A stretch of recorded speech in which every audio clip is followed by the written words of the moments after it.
नमस्ते, मैं हूं किशोर अजवाणी। रात 8 बजे की शुरुआत इस वक्त की बहुत बड़ी खबर से। पाकिस्तान को एक बार फिर बड़ा झटका लगा है। आतंकियों को फंडिंग और मनी लॉन्ड्रिंग पर नजर रखने वाली दुनिया की सबसे बड़ी संस्था FATF यानी फाइनेंशियल एक्शन टास्क फोर्स ने पाकिस्तान को किसी तरह की राहत देने से इनकार कर दिया है। पाकिस्तान को एक बार फिर ग्रे लिस्ट में डाल दिया गया है। दुनिया के 39 बड़े देशों की संस्था FATF की पिछले 3 दिनों से बैठक जारी थी, जिसमें यह पाया गया कि पाकिस्तान आतंकवादियों पर लगाम लगाने में नाकाम रहा है। इसके साथ ही वो FATF की 27 शर्तों को पूरा नहीं कर पाया है, जिसके बाद पाकिस्तान को एक बार फिर ग्रे लिस्ट में डालने का फैसला लिया गया। हालांकि पाकिस्तान के प्रधानमंत्री इमरान खान ने इस बार FATF की ग्रे लिस्ट से बाहर आने के लिए पूरा जोर लगा दिया था। इसके लिए उन्होंने अमेरिका की एक प्राइवेट एजेंसी को करोड़ों रुपए देकर सदस्य देशों को प्रभावित करने की भी कोशिश की थी, लेकिन उनका ये पैंतरा नाकाम गया। FATF ने जून 2018 में पाकिस्तान को ग्रे लिस्ट में डाला था। उसके बाद से हर साल वो इस लिस्ट से बाहर आने की जद्दोजहद कर रहा है। बार बार ग्रे लिस्ट से बाहर आने में नाकाम होने के बाद अब पाकिस्तान पर FATF की ब्लैक लिस्ट में जाने का भी खतरा बढ़ गया है।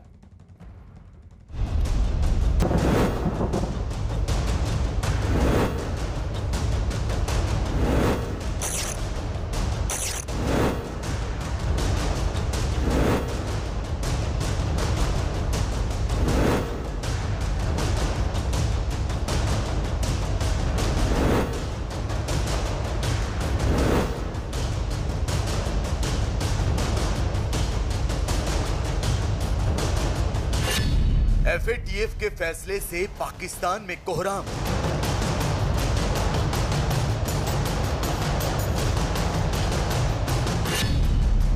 ग्रे बम से घायल हुए चालबाज इमरान।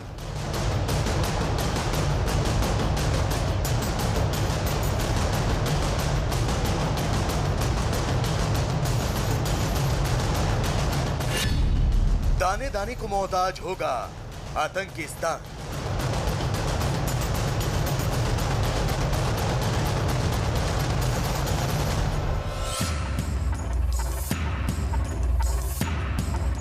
दूसरों के लिए गड्ढा खोदने वाला पाकिस्तान अब खुद बर्बादी की ओर बढ़ता चला जा रहा है।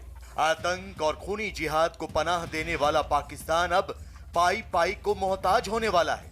पाकिस्तान की जनता पर ऐसी कयामत आने वाली है जो उनके अस्तित्व की बुनियाद को हिलाकर रख देगी। आक्रोश की आग में जलता पाकिस्तान अपनी आतंक नीति की वजह से बहुत जल्द भुखमरी का शिकार होने वाला है। अभी तो सिर्फ जनता ने इमरान के खिलाफ विद्रोह का झंडा बुलंद किया है।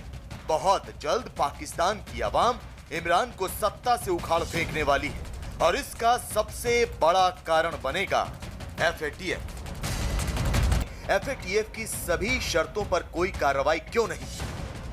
पाकिस्तान की आवाम पूछती रही कि इमरान सरकार ने आतंकियों पर नकेल क्यों नहीं कसी, लेकिन सत्ता के नशे में चूर इमरान खान कान बंद किए रहे।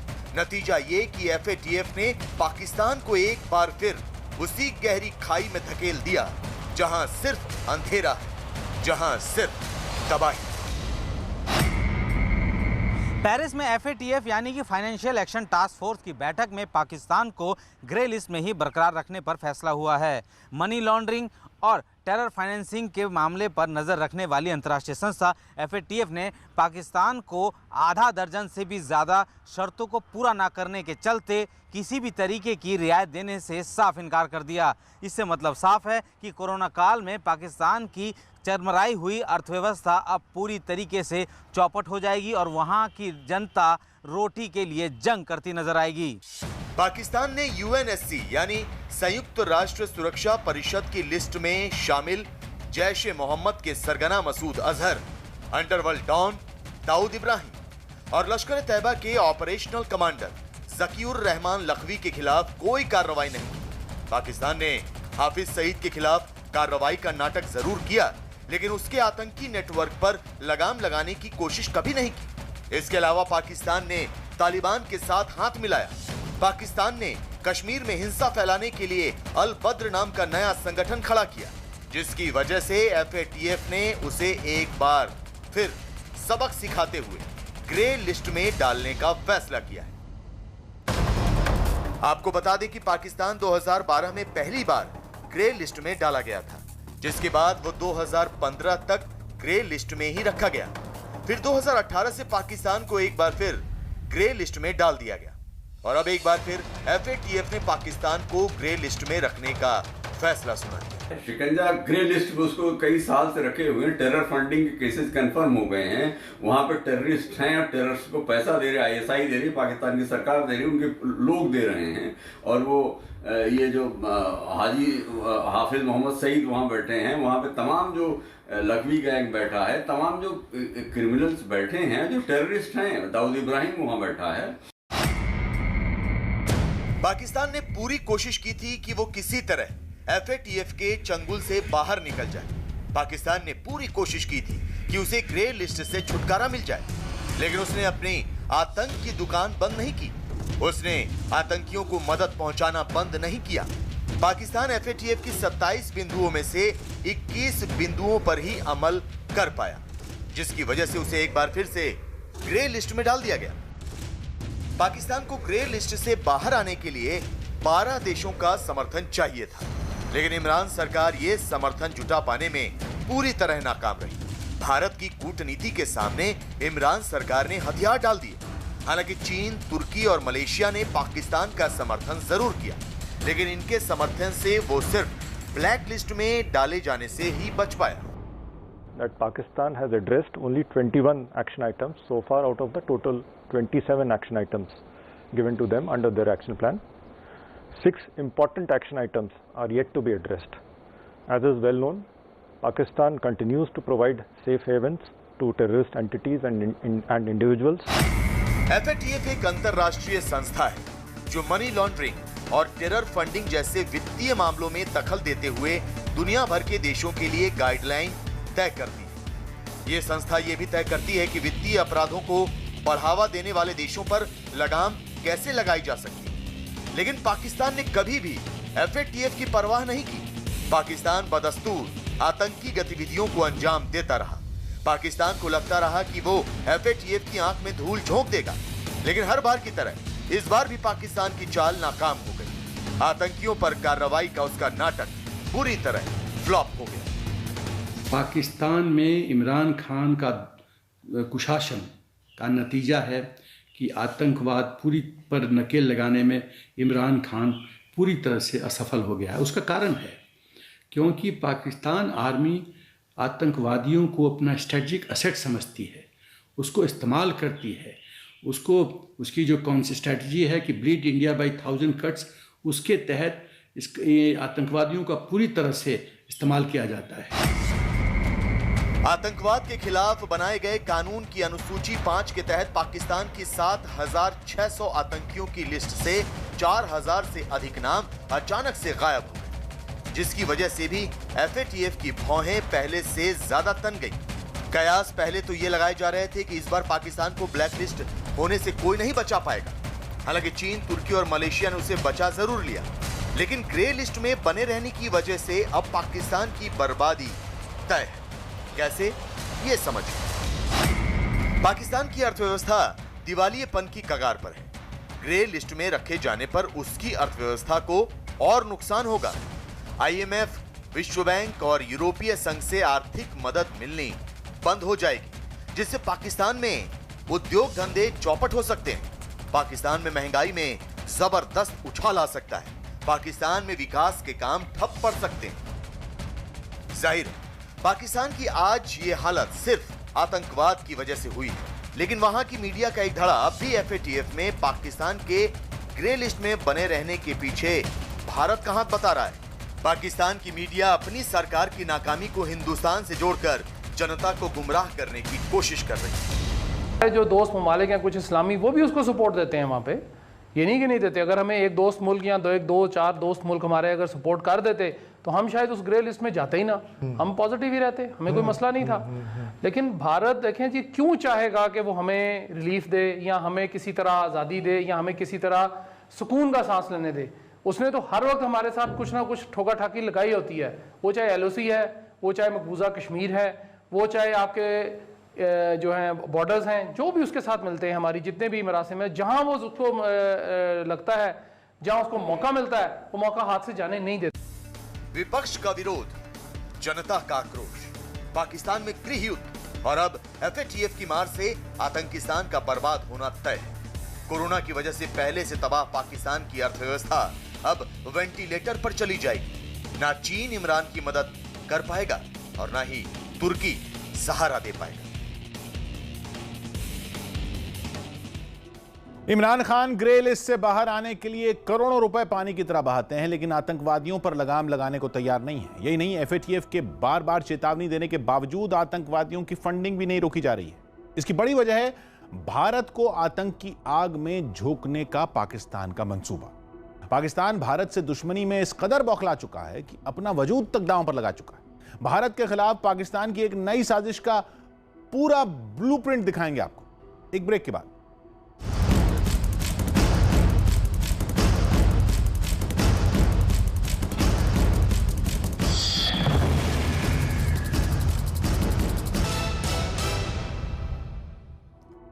पाकिस्तान की वायुसेना ने जम्मू कश्मीर के श्रीनगर से करीब 225 किलोमीटर दूर एरियाई रेडार सिस्टम तैनात कर दिया है।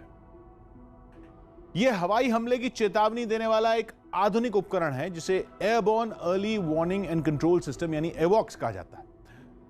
सैटेलाइट से मिली तस्वीरों के आधार पर दावा किया जा रहा है कि पाकिस्तान की वायुसेना ने अपने मिन्हास एयरबेस पर स्वीडन में बने एवॉक्स की तैनाती की है। यह रेडार स्वीडन में ही बने साब नाम के विमान पर लगाया गया है, जो 350 किलोमीटर दूर से ही बता सकता है कि उस तरफ आ रहा कोई विमान दोस्त का है या दुश्मन का। अब ये पक्के तौर पर पता नहीं है कि पाकिस्तान ने साब एवॉक्स को भारत पर हमले के इरादे से तैनात किया है या फिर वो भारत से डरा हुआ है। भारत से डर ही ज्यादा दिख रहा है, क्योंकि एक पिछले साल फरवरी में जब भारतीय वायुसेना ने बालाकोट में आतंकी ठिकानों पर बम गिराए थे, तभी से पाकिस्तान बदहवास था। ऐसे किसी हमले से बचने के लिए पाकिस्तान ने स्वीडन और चीन से एवैक्स की खरीद 2 दशक पहले ही कर ली थी। लेकिन बालाकोट पर जब भारतीय लड़ाकू विमानों ने हमला बोला तो पाकिस्तान की यह तैयारी किसी काम नहीं आई थी। चीन वाला एवैक्स धरा रह गया, जबकि स्वीडन से जो 3 साब एवैक्स पाकिस्तान ने खरीदे वो कबाड़ बनकर पाकिस्तान के हवाई अड्डे पर पड़े थे। भारत से बचाने के लिए जो तकनीक पाकिस्तान ने खरीदी थी उन्हें ही पाकिस्तान नहीं बचा पाया। 8 साल पहले पाकिस्तानी तालिबान के आतंकवादियों ने वहां पंजाब प्रांत के कामरा एयरबेस पर हमला करके एक एवैक्स सिस्टम को बर्बाद कर दिया था और बाकी दोनों भी उसी हमले में बेकार हो गए थे। चीन वाला एवैक्स पाकिस्तान की वायुसेना के पास था, जो मौके पर दगा दे गया। मई में यह खबर आई थी कि पाकिस्तान की वायुसेना स्वीडन से 3 नए साब एवैक्स खरीद रही। इसका ऑर्डर बालाकोट एयर स्ट्राइक के बाद ही पिछले साल अप्रैल में दिया गया था। माना जा रहा है कि स्वीडन से पाकिस्तान को एवैक्स की डिलीवरी हो चुकी है, जिसे एक बार फिर कामरा और मिनास एयरबेस पर तैनात कर दिया गया है।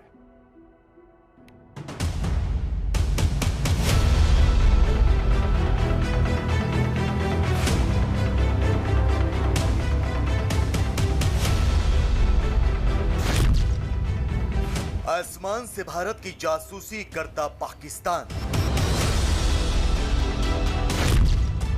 बॉर्डर के करीब खुफिया अड्डा बनाते इमरान,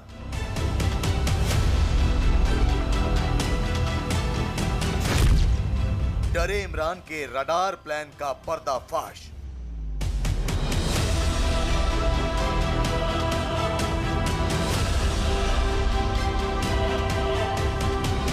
FATF की सजा से भले ही पाकिस्तान तबाही के रास्ते पर चल पड़ा, पाकिस्तान में भले ही अराजकता चरम पर हो, जनता का गुस्सा उबाल मार रहा हो, लेकिन पाकिस्तान भारत से दुश्मनी में इस कदर अंधा हो गया है कि वो सीमा पर नई नई साजिशें रच रहा है। पाकिस्तान की सरकार और सेना अपने मुल्क में गंभीर होते हालात से जनता का ध्यान भटकाने के लिए बॉर्डर पर रडार प्लान बना रही है। पाकिस्तान भारत की जासूसी करने के इरादे से LAC के नजदीक खुफिया अड्डा बना रहा है, जहां वो एवॉक्स के अपने नए बेड़े को तैनात करने की तैयारी में।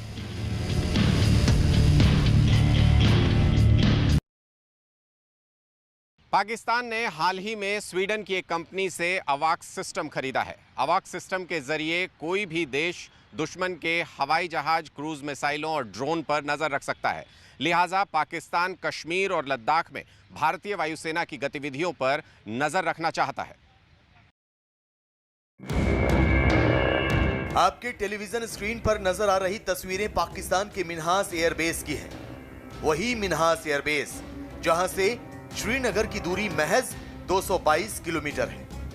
पाकिस्तान के पंजाब प्रांत के कामरा में स्थित मिन्हास एयरबेस पर हलचल फिलहाल बढ़ गई है, क्योंकि इसी एयरबेस पर पाकिस्तान भारत की जासूसी करने के लिए अवॉक्स एयरक्राफ्ट की तैनाती कर रहा है। चोरी छिपे पाकिस्तान ने यहां अपने कई अवॉक्स विमान उतार भी दिए हैं, जिन्हें आसमान से पूर्वी लद्दाख और कश्मीर में भारतीय वायुसेना पर नजर रखने का जिम्मा सौंपा गया है। पाकिस्तान की इस रडार प्लान की पोल तब खुली जब यह सैटेलाइट तस्वीर सामने आई।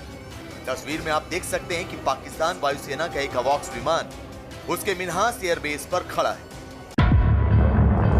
दरअसल पाकिस्तान की वायुसेना ने स्वीडन के साब ग्रुप से अवॉक्स विमान खरीदे हैं। पाकिस्तान और साब के बीच हुई इस डील को बेहद सीक्रेट रखा गया था। पाकिस्तान और साब ने इसकी कोई जानकारी सार्वजनिक नहीं की। साब ने केवल इतना बताया था कि उसे एक गुमनाम ग्राहक से अवॉक्स विमान का ऑर्डर मिला है।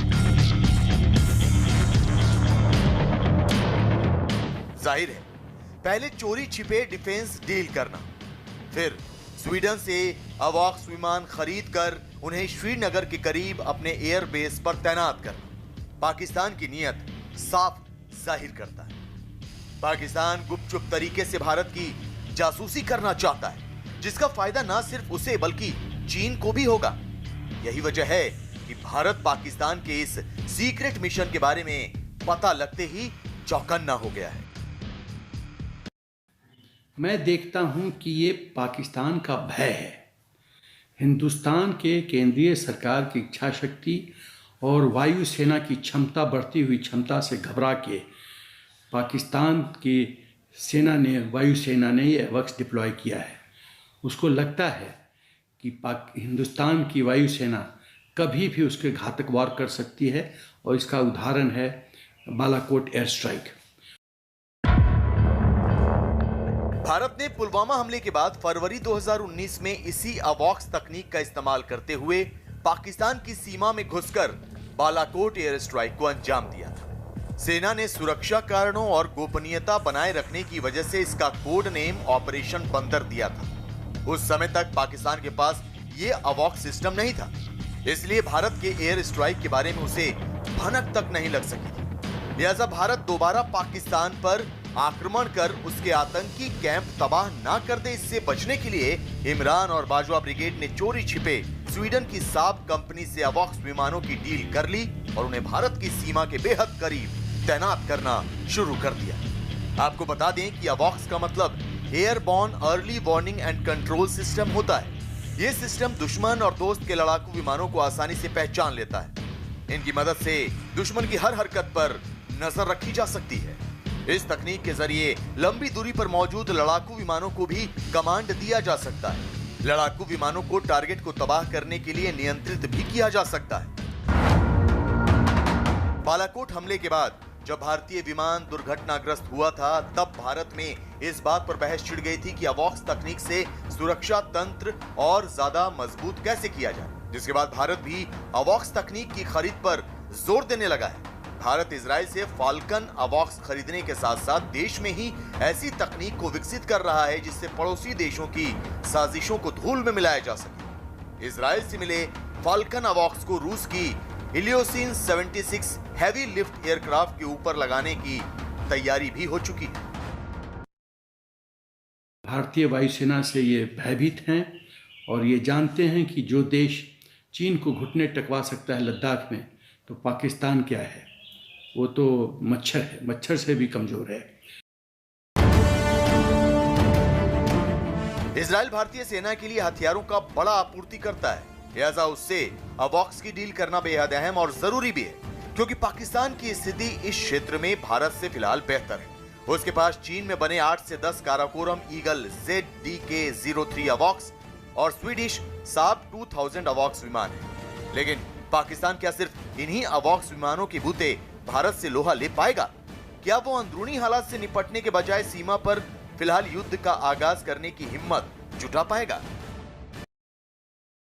भारत के सामने पाकिस्तान की कोई औकात नहीं है। उनके यहाँ फौज के राशन पानी की, हथियार वथियार तो जाने दो, राशन पानी तक की किल्लत आ गई है। तो इसलिए ऐसा नहीं है कि वो कोई भारत पे कोई असर डालने वाले हैं।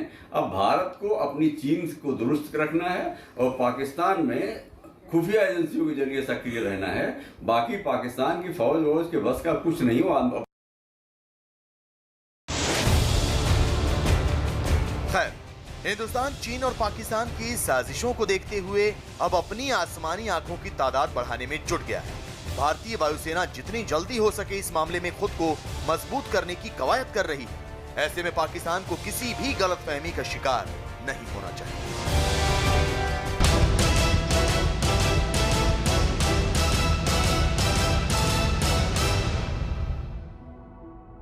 भारत से हारा चीन अब पाकिस्तान के नक्शे कदम पर चलने की सोच रहा है। जैसे 1971 में अपनी सेना का हाल देखने के बाद पाकिस्तान ने भारत के खिलाफ आतंकवादियों को हथियार बनाया था, वैसे ही चीन भी अब आतंकवादियों के सहारे भारत की पीठ पर वार करने की फिराक में। खुफिया सूत्रों से खबर मिली है कि अपने देश में वीगर मुसलमानों की दाढ़ी और टोपी देखकर बौखला जाने वाले शी जिनपिंग अब अफगानिस्तान में तालिबान से दोस्ती करने में जुटे हैं। प्लान यह है कि चीन की सरकार तालिबान को अफगानिस्तान की सत्ता हथियाने में मदद करेगी और बदले में तालिबान का इस्तेमाल भारत में आतंक फैलाने में किया जाएगा। तालिबान और चीन की दोस्ती कराने में पाकिस्तान बिचौलिए की भूमिका निभा रहा है। साथ ही चीन की सेना और वहां की सरकार अफगानिस्तान में तालिबान के साथ अपने 40 साल पुराने रिश्तों की दुहाई भी दे रही। यह ऐतिहासिक सच्चाई है कि अफगानिस्तान में सोवियत संघ के खिलाफ मुजाहिदीन की मदद अमेरिका और पाकिस्तान के साथ चीन की सेना ने भी की थी। अमेरिका की जॉन हॉपकिंस यूनिवर्सिटी में इंटरनेशनल स्टडीज विभाग के पूर्व प्रोफेसर एस फ्रेडरिक स्टार ने अपनी किताब शिनजियांग चाइनाज मुस्लिम बॉर्डरलैंड में लिखा था कि सोवियत अफगान युद्ध के दौरान चीन ने अपने इलाके में मुजाहिदीन ट्रेनिंग कैंप खोले थे। अफगानिस्तान के लड़कों को चीन ने anti aircraft missile, rocket launcher, machine gun जैसे हथियार भी दिए। ट्रेनिंग के दौरान उन कैंप में चीन की सेना के सलाहकार और जवान भी मौजूद रहते थे। बाद में वही मुजाहिदीन तालिबान बनकर अफगानिस्तान की सत्ता पर काबिज हो गए। उस दौर में सऊदी अरब और पाकिस्तान के अलावा किसी भी देश ने तालिबान की सत्ता को मान्यता नहीं दी थी। सिर्फ चीन था जिसने तालिबान के सरगना मुल्ला उमर से चोरी छिपे संपर्क बनाए रखा था। ऑस्ट्रेलिया में नेशनल सिक्योरिटी कॉलेज के प्रोफेसर माइकल क्लार्क ने 5 साल पहले दावा किया था कि तालिबान के शासन के दौरान नवंबर 2000 में चीन पहला गैर मुस्लिम देश था जिसने लू शुलिन नाम के अपने डिप्लोमैट को मुल्ला उमर से मिलने के लिए कांधार भेजा। 9/11 के आतंकी हमले के बाद जब अमेरिका ने युद्ध छेड़ा तो तालिबान के नेता पाकिस्तान के बलूचिस्तान में छिपे थे। वहां उन्होंने क्वेटा शूरा के नाम से अपनी कमेटी बना रखी थी। चीन के राजनयिक क्वेटा में तालिबान के संपर्क में थे। इसकी वजह यह नहीं थी कि चीन को तालिबान से हमदर्दी थी, यह चीन का सबसे बड़ा डर था जिसने उसे तालिबान के आगे घुटने टेकने को मजबूर कर दिया था। दरअसल चीन ने शिनजियांग प्रांत पर जबरन कब्जा किया है। वहां वीगर मुसलमान पहले पूर्वी तुर्किस्तान के नाम से अपने लिए आजाद देश की मांग कर रहे थे। सोवियत अफगान युद्ध के दौरान चीन को डर था कि सोवियत संघ की सेना शिनजियांग के वीगर मुसलमानों को भड़का सकती है। इसलिए चीन ने तब अफगानिस्तान मुजाहिदीन का साथ दिया और इस बात की गारंटी मांगी कि वो शिनजियांग के मुस्लिम समुदाय का साथ नहीं देंगे। 1996 में तालिबान सत्ता में आए तो चीन को नई चिंता सताने लगी कि कहीं तालिबान या उसी का कोई गुट शिनजियांग में डेरा ना डाल दे। अफगानिस्तान से चीन की सीमा करीब 70 किलोमीटर लंबी है। वहां चीन ने बड़े पैमाने पर अपनी सेना तैनात कर दी और तालिबान को दोस्ती का वास्ता देकर शिनजियांग से दूर रहने की गुहार भी लगाता रहा। चूंकि अफगानिस्तान में अमेरिका के समझौते के बाद तालिबान फिर से सत्ता हथियाने की कोशिश कर रहा है, ऐसे में चीन ने तालिबान को शिनजियांग के बजाय भारत के साथ उलझाने का खेल शुरू कर दिया है।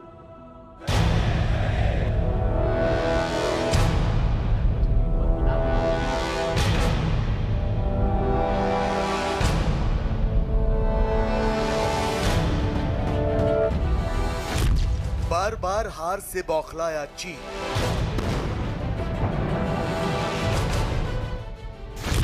हर हथकंडा नाकाम होने से उड़े होश। लाल सेना के भी पस्त हुए हौसले।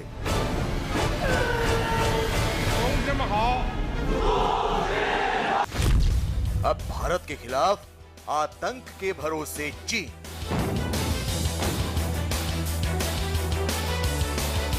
2017 में डोकलाम से चीन की हार का जो सिलसिला शुरू हुआ वो पिछले 3 साल से जारी है। डोकलाम में भारत से पिटने के बाद चीन इस कदर बौखला उठा कि उसने बार बार जगह बदलकर विवाद शुरू किया, लेकिन हर जगह उसे हार का ही मुंह देखना पड़ा। डोकलाम के बाद चीन की दूसरी बड़ी हार गलवान में हुई। इसके बाद भी चीन के होश ठिकाने नहीं आए और उसने पैंगोंग में मोर्चा खोल दिया। यहां भी चीन को भारत के जवानों ने बार बार सबक सिखाया। 3 साल तक लगातार हार का सामना करने के बाद चीन की लाल सेना के भी हौसले पस्त हो गए।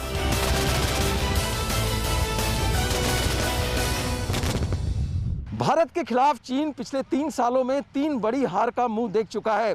गलवान, डोकलाम और पैंगोंग में चीन की सेना का जो हश्र हुआ, उससे पूरी दुनिया में चीन की सेना की झूठी ताकत की पोल खुल गई। चीन को अब यह बात समझ में आ चुकी है कि वो भारत से सैन्य मोर्चे पर कोई जंग नहीं जीत सकता। चीन अब अपनी हार का बदला लेने के लिए बेताब है, लेकिन सैन्य कार्रवाई की उसमें हिम्मत नहीं बची है। लिहाजा चीन अब उसी रास्ते पर चल पड़ा है जिस रास्ते पर उसका दोस्त पाकिस्तान दशकों से चला आ रहा है।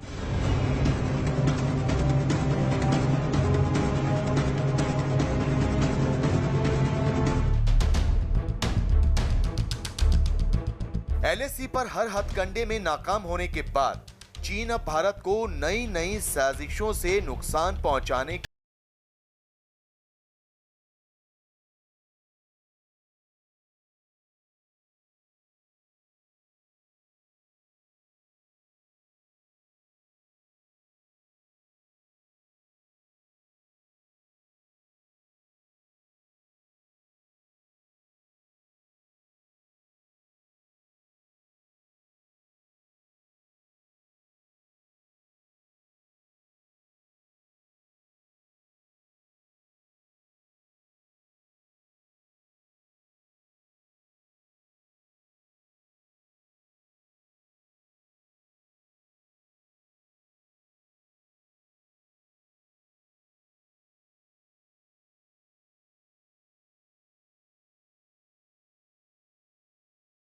भारत के खिलाफ मदद की मांग की है। चीन की कोशिश तालिबान की मदद से भारत को रणनीतिक तौर पर घेरने की है। चीन को पता है कि अमेरिका जल्द ही अफगानिस्तान से निकलने जा रहा है। अमेरिकी फौज के अफगानिस्तान से निकलते के साथ ही तालिबान और मजबूत हो जाएगा। तालिबान के लड़ाके अफगानिस्तान की गद्दी पर कब्जे के लिए जंग छेड़ सकते हैं। चीन इसी बात का फायदा उठाना चाहता है। वो तालिबान को ये समझाने में जुटा है कि वो उसके मकसद को पूरा करने में पूरी मदद करेगा। बदले में तालिबान उसे अफगानिस्तान में पैर पसारने दे।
इस तरह वो ईरान के चाबहार पोर्ट तक पहुंचने का मंसूबा बना रहा है ताकि चाबहार पोर्ट पर भारत को नुकसान पहुंचाया जा सके। नुकसान होगा कि ये ग्वादर एयरपोर्ट के थ्रू चाबहार एयरपोर्ट जो कि ईरान के अंदर में है उसको हिंदुस्तान ने बनाया है। अब वहाँ पर अपनी अपनी पेट अपना को वहाँ पर जाकर के वो ईरान के साथ में भी साठगांठ कर रहा है। और सांठगांठ करके ये हिंदुस्तान को उससे बाहर करना चाहता है। चीन सीपेक के जरिए अफगानिस्तान में किस तरह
इसी पैसे के बल से वो जो भी इलाके हिंदुस्तान के इर्द गिर्द हैं उनको इन्फ्लुएंस कर रहा है।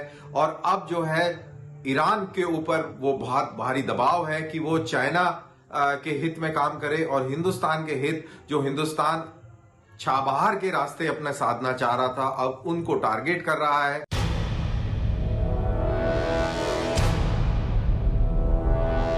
चीन अफगानिस्तान में सीपेक परियोजना के जरिए पैर फैलाकर भारत को दोहरा झटका देने की कोशिश में है, क्योंकि इससे एक तरफ तो वो अफगानिस्तान में भारत के बढ़ते कदम को रोक पाएगा, तो दूसरी ओर भारत ईरान के बीच चल रही चाबहार परियोजना में भी दखल अंदाजी शुरू कर सकेगा। लेकिन अफगानिस्तान में एंट्री करना चीन के लिए इतना आसान भी नहीं होगा। चीन ने शिनजियांग से अफगानिस्तान के वखान के रास्ते पूरे अफगानिस्तान में सीपैक का जाल फैलाने का जो मंसूबा बनाया हुआ है, वो इस जाल को ईरान के जायदान तक फैलाने की कोशिश में लगा हुआ है। लेकिन ये तालिबान की हरी झंडी के बगैर संभव नहीं, क्योंकि ईरान के जायदान तक पहुंचने के लिए चीन को उन इलाकों से होकर गुजरना होगा जिन पर तालिबान का कब्जा है। आने वाले दिनों में तालिबान अफगानिस्तान में मजबूत होने वाला है, क्योंकि अमेरिका अफगानिस्तान से अपना सामान समेटने वाला है। चीन को पता है कि अमेरिका अफगानिस्तान से निकलने के लिए बेताब है। उसकी फौज कुछ ही महीने में अफगानिस्तान छोड़ देगी, जिसके बाद अफगानिस्तान में नए सिरे से सत्ता की लड़ाई शुरू होगी, जिसमें तालिबान सबसे बड़ी भूमिका में होगा। चीन तालिबान को अपने खेमे में लेना चाहता है, क्योंकि उसे लगता है कि वो इनकी मदद से अफगानिस्तान में भी पूरी तरह से अपने पैर फैला सकेगा। इसलिए शी जिनपिंग ने इमरान खान को तालिबान को मनाने की जिम्मेदारी सौंपी है, और चीन सेना के अफसरों को भी तालिबान को खुश करने का फरमान दे दिया है। दुश्मनी इसी नफरत के चलते वो चाइना की पूरी मदद में लगा हुआ है। चाइना को अफगानिस्तान में लाने में पाकिस्तान बहुत बढ़ चढ़कर अपना सहयोग दे रहा है, और उसके पीछे पाकिस्तान की जियोपॉलिटिक्स है, पाकिस्तान की इंडिया सेंट्रिक नफरत है। यही कारण है कि चीन इस चीज का फायदा उठाकर अब अफगानिस्तान में घुसने की तैयारी कर रहा है। चीन को लगता है कि तालिबान की मदद से अगर वो अफगानिस्तान में पैर फैलाने में कामयाब हो गया तो उसे भारत को चौतरफा घेरने में आसानी होगी। लेकिन वो ये भूल रहा है कि तालिबान एक ऐसा आतंकी संगठन है जिसकी ना तो दोस्ती अच्छी और ना ही दुश्मनी।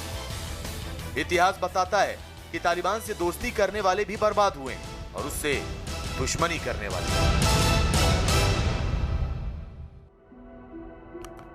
तालिबान के साथ दोस्ती करके चीन एक तीर से दो निशाने साधने की कोशिश कर रहा है। इससे शिनजियांग प्रांत में वीगर मुसलमानों से तालिबान को दूर रखने में मदद मिलेगी, ऐसा चीन के रणनीतिकारों को लगता है।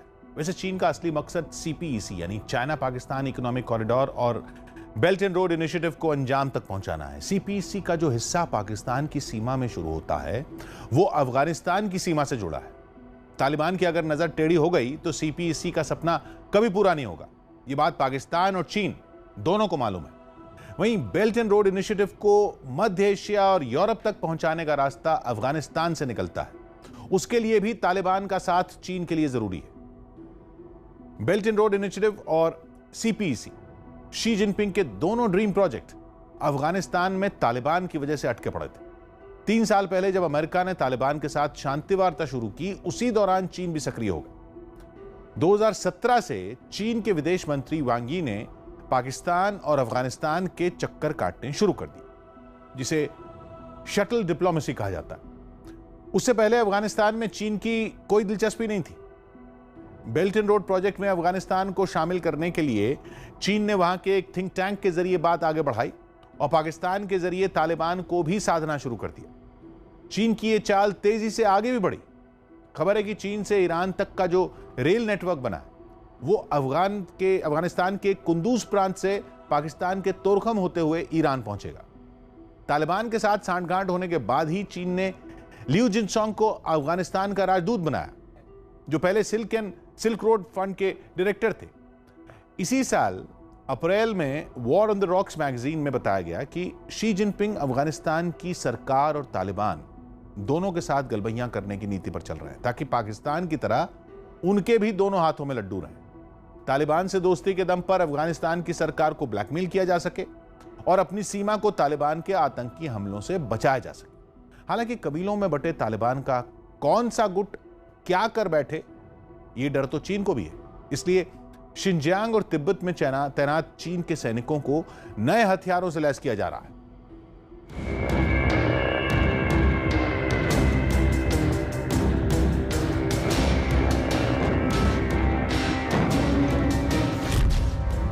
तालिबान के दरबार में शी का सलाम।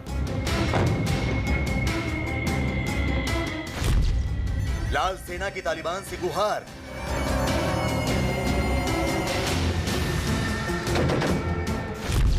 चीन के लिए तालिबान को मनाने में लगे इमरान। भारत को नुकसान पहुंचाने के लिए चीन इस कदर बेताब हो गया है कि अब उसने तालिबान के दरबार में गुहार लगानी शुरू कर दी है।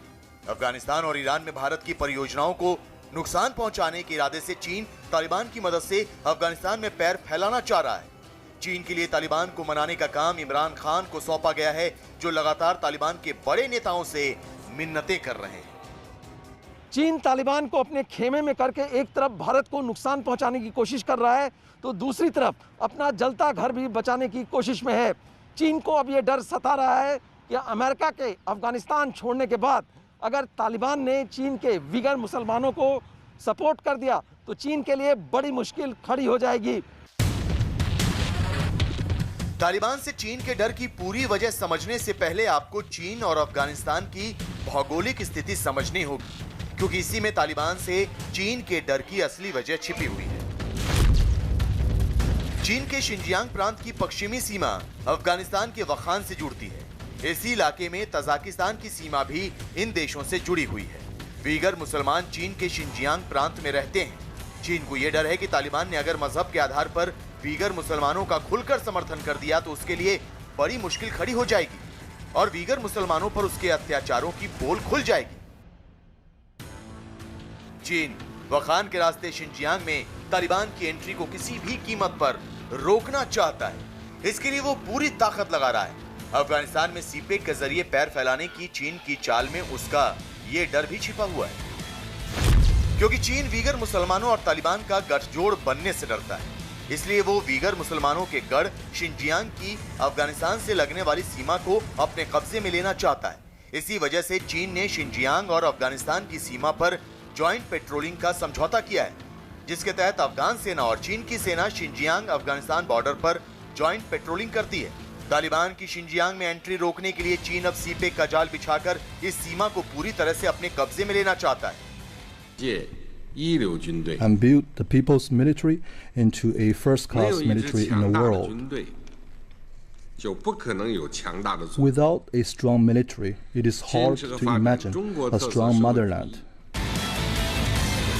चीन का पहला डर तो यही है कि तालिबान कहीं वीगर मुसलमानों को समर्थन देकर उसके लिए सिरदर्द न बन जाए, लेकिन इसके साथ ही चीन अपनी एक और मुश्किल को खत्म करना चाहता है। चीन पाकिस्तान और अफगानिस्तान की सीमा पर सीपैक परियोजना में काम कर रहे चीनी अफसरों और इंजीनियरों को पाकिस्तानी सेना के इशारे पर जैश और तालिबान के आतंकी अगवा कर लेते हैं। ये काम आईएसआई करवाती है, जिसके जैश और तालिबान दोनों से ही अच्छे रिश्ते हैं। चीनी अफसर के अगवा होने के बाद आतंकी संगठन उनसे मोटा पैसा वसूलते हैं। ये पैसा पाकिस्तानी सेना और आतंकी संगठनों के बीच बंट जाता है। चीन इससे काफ़ी परेशान है, इसलिए वो अफगानिस्तान में तालिबान को साथ मिलाने की कोशिश कर रहा है। जी हाँ, चीन को ये लगता है कि अगर तालिबान उसके साथ आ जाएगा तो उसे ना सिर्फ भारत को घेरने का मौका मिल जाएगा, बल्कि पाकिस्तान के ब्लैकमेल पर भी लगाम लगाई जा सकेगी। इसके अलावा अफगानिस्तान और शिनजियांग की सीमा पर सीपेक का जाल बिछ जाने के बाद वो शिनजियांग के वीगर मुसलमानों और तालिबान के गठजोड़ बनने के खतरे को भी खत्म कर सकेगा। इसलिए चीन की सरकारी मशीनरी और पूरी सेना इस वक्त तालिबान के आगे सिर झुकाए खड़ी है। अगर चीन का जो सीपैक है वो अफगानिस्तान के रास्ते चाइना में घुसता है तो उसका सबसे ज्यादा फायदा शिनजियांग प्रोविंस को होगा, और शिनजियांग के साथ साथ और भी जो पश्चिमी चीन के अंदर जो अंडर डेवलप्ड स्टेट्स हैं वहां पे उसका खूब फायदा होगा। तो चीन अपने लोगों के जो आर्थिक जो हालात है उसको सुधारने के लिए भी इस ऑप्शन को तलाश रहा है। भारत से दुश्मनी में अपना होश खो बैठा चीन भारत के खिलाफ पाकिस्तान के आतंकियों की मदद पहले से ही कर रहा है। अब वो तालिबान को भी भारत के खिलाफ खड़ा करने की कोशिश में लग गया है, क्योंकि एलएसी पर भारत के मुंह तोड़ जवाब से वो इस कदर खौफजदा है कि भारत को कई मोर्चों पर उलझाने की रणनीति पर काम कर रहा है। एक तरफ आतंकी संगठनों की मदद ली जा रही है, तो दूसरी ओर एलएसी पर चीन की सेना हथियारों का जखीरा जमा कर रही है। खुफिया जानकारी के मुताबिक चीन ने एलएसी पर अपने सैनिकों की राइफल बदल दी है। अब चीन के सैनिकों को QBU 191 राइफल दी जा रही है। नई राइफल की रेंज पुरानी से ज्यादा है और इसमें 30 गोलियां भरी जा सकती हैं। चीन ने इस नई राइफल की तिब्बत में टेस्टिंग भी की है। इसके अलावा चीन ने एलएसी पर ट्रक बेस्ड माइन लॉन्चर भी टेस्ट किया है। खुफिया जानकारी के मुताबिक चीन तिब्बत मिलिट्री कमांड में लगातार हथियार जमा करता जा रहा है। तो चाइना ने अभी एक नया पैंतरा शुरू किया है और पता नहीं कर भी रहे या नहीं, क्योंकि ज़्यादातर तो चाइना झूठे वीडियो बना करके लोगों के ऊपर जो अपना मानसिक दबाव डालता है पूरे वर्ल्ड में और डालता है हिंदुस्तान को भी दिखाने के लिए। लेकिन हमारी सेना इसके लिए तैयार है। हमारी सेना को अभी 72,000 नई राइफल मिली हैं, जो कि सॉल्ट राइफल्स हैं, वो अमेरिका से आई हैं। चीन ने अपनी विस्तारवादी नीति के तहत सीमा पर भारत के साथ विवाद की शुरुआत की। उसे ये लगा कि जिस तरह से वो दुनिया के दूसरे देशों को धमकाकर चुप करा लेता है, वैसा ही भारत के साथ होगा। लेकिन भारत के पलटवार से उसके होश उड़ गए। भारत ने न सिर्फ चीन की विस्तारवादी नीति पर फुल स्टॉप लगा दिया, बल्कि लाल सेना की झूठी ताकत की पोल खोल कर रख दी। और अब हालत ये हो गई है कि उसे तालिबान और आतंकियों की मदद लेनी पड़ रही है।